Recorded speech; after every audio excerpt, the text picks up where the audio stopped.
Okay, welcome to the Chapter 4 review. Let's go ahead and jump right in.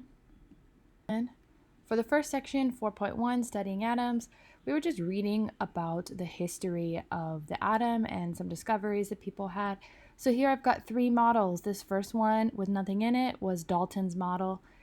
This second one is the plum pudding model by Thomson. He thought that everything was kind of like evenly distributed, like a plum pudding, which is some weird English cake thing. That's why you can see these blueberries suspended in the jello. And then last but not least, we have the Rutherford model, where he correctly presumed that the particles were congregated in a nucleus together, right? And that was proven with that gold foil experiment, which we'll talk about next. So the gold foil experiment, a lot of you struggled with this question on the homework, but that's okay, we'll review it. So Rutherford had his colleague shoot some alpha particles, which are the positively charged particles, at a piece of foil. And what ended up happening? Well, we'll watch this video to review that. Under Ernest Rutherford in 1909, he designed an experiment using an extremely thin sheet of gold foil and a screen coated with zinc sulfide. He bombarded the foil with alpha particles, which he didn't really know what they were, just that they were produced by the decay of radium. They were positively charged and they were really, really small. He expected them to just fly right through the foil with no deflection, and many of... So this was confusing a lot of people. He was expecting them to just go through because he didn't know that there was a positive charged particle in the middle of the atom, right? So he was thinking, I'm shooting these positive beams through, they're just going to go right through.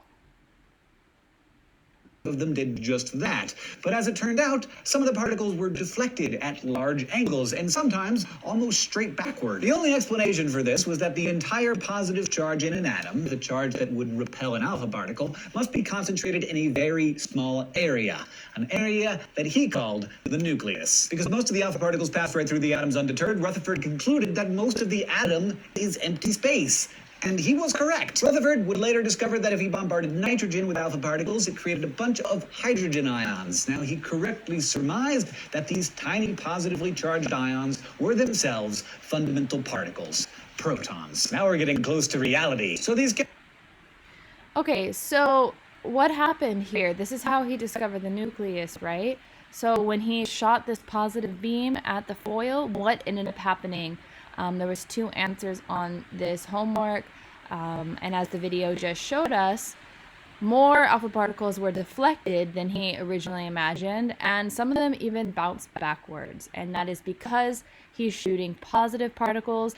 They are coming in contact with the nucleus, which has those positive protons inside, and they're deflecting, they're bouncing off. Remember, because like charges, positive and positive, they don't like each other, okay? Positive and negative are attracted to each other. Positive and positive repel, negative and negative repel. Okay, so moving on to 4.2, here's our common vocabulary words: proton, neutron, electron, atomic number, mass number, and isotopes.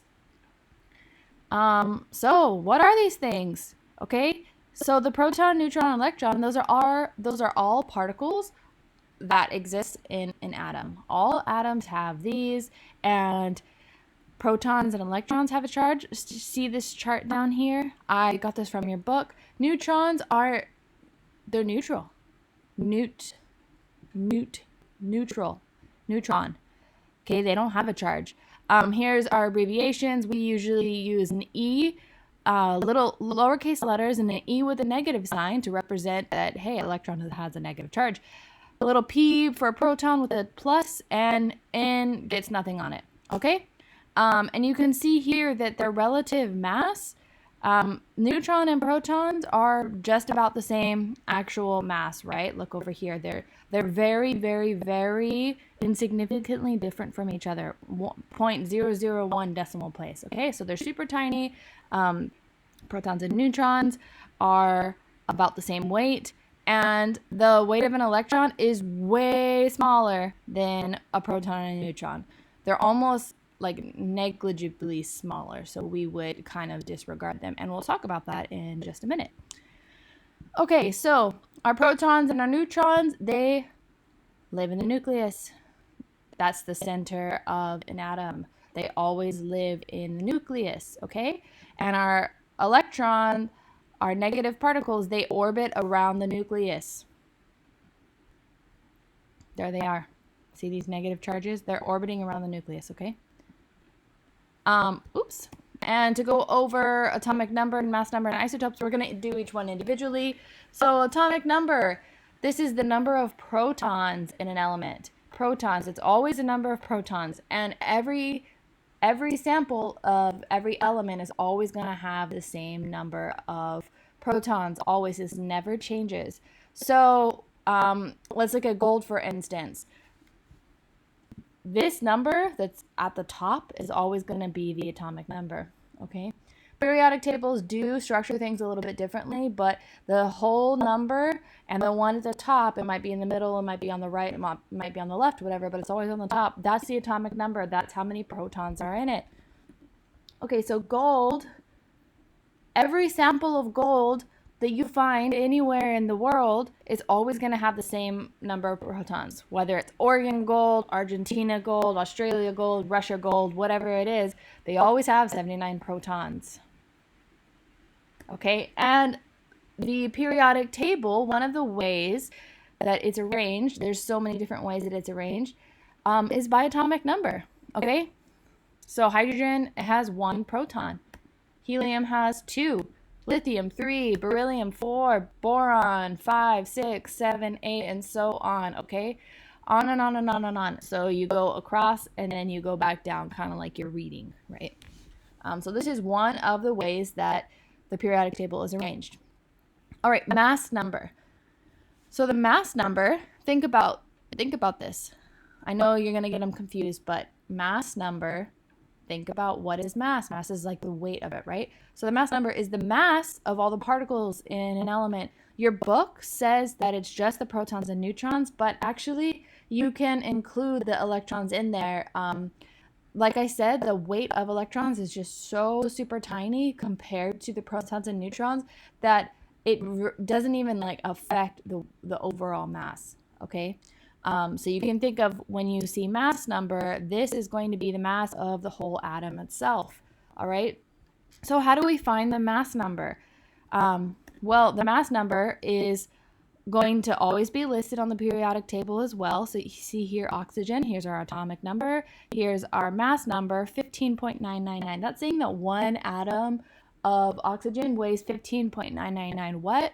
Well, our units, we're going to talk about those in a later chapter, but our units are AMU, it's atomic mass units. You don't have to worry about that for now. So, okay, I know the number of protons, I know the overall mass. What else do I want to know? I want to know the number of neutrons. How do we figure that out? Well, we can use both mass numbers and atomic numbers to figure this out. Neutrons, the number of neutrons equals the mass number minus the atomic number. Okay, so we're going to round here. Anytime you see it almost at a number, we just like to use whole numbers. We don't want to bust out calculators or anything. So we're going to round 15.999 to 16 and minus 8 protons. Okay, and then we are left with 8. So we know that there's 8 neutrons in this atom of oxygen. Okay, let's do one more. Your turn. How many neutrons are in calcium? What do you think? Well, we're going to do the same thing. We're going to take the mass number minus the atomic number. Mass number, we're going to round to 40 because 40 is way closer to 40.078 than 41 is. So we're going to round down to 40. 40 minus 20 is 20. Okay, now these aren't going to always come out super neat because the number of neutrons does change. We'll talk about that in just a second. Okay, Bohr models, real quick. I know this technically wasn't really in this section. It's more so in the next section, but it's really important to talk about this as we're trying to understand all these different subatomic particles. Okay, we're going to look at oxygen again. So if you were in class the other day with me when I was doing this, you got to eat some gummy bears after this. But essentially, this is a Bohr model, okay? Pardon these little electron gummies.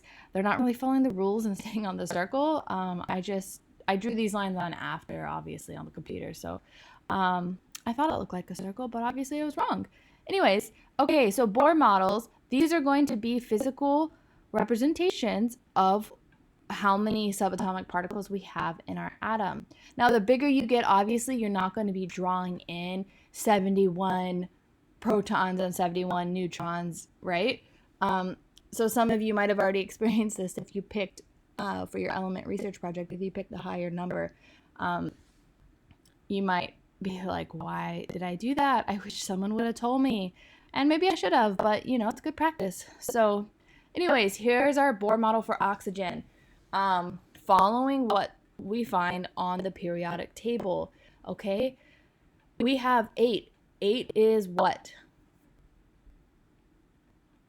8 is our number of protons. Yep. Okay. And based off of this oxygen, we have 8 neutrons, right? We just found that out. And the number of electrons is always going to be the same as the number of protons, as long as this oxygen atom is not bonded with anything else. As soon as it makes a chemical bond, it's either going to be losing some of those electrons, gaining it, or sharing them, and so things change. But the number of electrons in just its natural state are always going to be the same as the number of protons, okay? So, quick review, which of these is the atomic number? And which is the mass number? Okay, atomic number is 8. Mass number is, we're rounding that to 16.